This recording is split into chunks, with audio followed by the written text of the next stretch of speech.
আজকে বানিয়ে নিলাম টক মিষ্টি খুবই tasty mango lassi. Mango lassi বানানোর জন্য আমি একটা পাকা আম নিয়েছি। আর আম খেতে আমাদের বাড়ির সবাই ভালোবাসে, তাই আজকে আমি আম দিয়ে ম্যাঙ্গো লস্যি বানিয়ে নিলাম।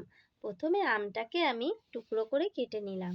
তারপর একটা মিক্সির মধ্যে আমের টুকরোগুলো দিয়ে দিলাম। সাথে দিলাম টক দই, 2 চামচ চিনি, সামান্য বিট নুন আর কয়েকটা বরফের টুকরো দিয়ে ভালো করে ব্লেন্ড করে নিলাম। তারপর গ্লাসের মধ্যে লস্যিটাকে ঢেলে দিলাম আর সাথে কিছুটা ড্রাই ফ্রুট কেটে নিলাম।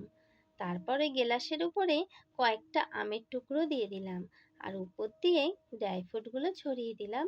সাথে কিছুটা কেসারও দিয়ে দিলাম। তৈরি হয়ে গেল টক মিষ্টি ম্যাঙ্গো লস্যি। দেখতে যেরকম সুন্দর হয়েছিল আর খেতে কিন্তু তার থেকেও বেশি সুন্দর হয়েছিল। আমার রেসিপি ভালো লাগলে লাইক আর সাবস্ক্রাইব করো।